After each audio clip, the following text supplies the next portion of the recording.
నయీం మరో అనుచరుడు సగ్గర హరిని నల్గొండ జిల్లా భువనగిరి పోలీసులు అదుపులోకి తీసుకున్నట్లుగా తెలుస్తోంది. నిన్న నరహరి ఇచ్చిన ఫిర్యాదుతో సగ్గర హరిని అదుపులోకి తీసుకుని విచారణ కోసం హైదరాబాద్ లోని సిట్ ఆఫీస్ కు తరలించారు. దీనికి సంబంధించి పూర్తి డీటెయిల్స్ మా కరెస్పాండెంట్ రమేష్ అందిస్తారు. రమేష్, చెప్పండి, నయీం మరో అనుచరుడు కూడా పోలీసులు అదుపులోకి తీసుకున్నట్లు తెలుస్తోంది. దీనికి సంబంధించి మీ దగ్గర ఉన్న అప్డేట్స్ ఏంటి?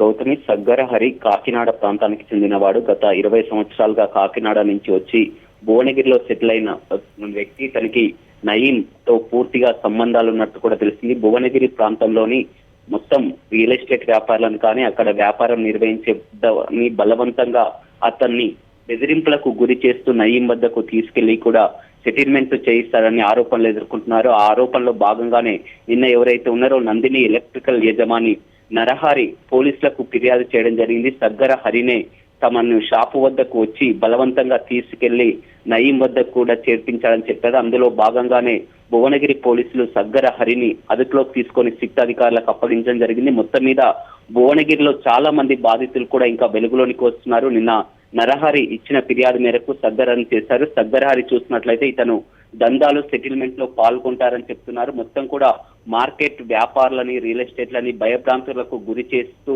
సగ్గర హరి పాషం శ్రీనుకు ప్రధాన అనుచరుడని తెలుస్తుంది. ప్రధానమైనటువంటి సెటిల్మెంట్ లో పాషం శ్రీను, సుధాకర్లు చేస్తే పాషం శ్రీను తర్వాత ఎక్కువగా చేసేది సగ్గర హరి అని తెలుస్తుంది. ఆ సగ్గర హరి వ్యాపారస్తులందరినీ కూడా గుర్తించి పాషం శ్రీనుకు సమాచారం అందిస్తే ఏకంగా వీళ్ళు పాషం శ్రీను, సుధాకర్లు నయీం వద్దకు తీసుకెళ్లి సెటిల్మెంట్ చేస్తారని చెప్పారు. ఆ సెటిల్మెంట్ లో భాగంగానే నరహరి వద్ద 2 కోట్లు డిమాండ్ చేయగా 25 లక్షలకు కాలా వెళ్లపడి కూడా చెల్లించడం జరిగింది. ఇంకా నరహరి లాగా భువనగిరి ప్రాంతంలో దాదాపు 100 మందికి పైగా బాధితులు ఉన్నారంటే మనం అర్థం చేసుకోవచ్చు. సగ్గర హరి కాకినాడ నుంచి వచ్చి ఇక్కడ భువనగిరిలో సెటిల్ అయి ఇక్కడ దందాలకు, భూ కబ్జాలకు పాల్పడుతూ కూడా భయభ్రాంతులకు గురి చేస్తున్నారని గతంలో కూడా కొన్ని ఫిర్యాదులు కూడా అందాయి. ఆ ఫిర్యాదుల మేరకు కూడా పోలీసులు అదుపులోకి తీసుకొని సిట్ అధికారులకు అప్పగించడం జరిగింది. Gautam, thank you Ramesh.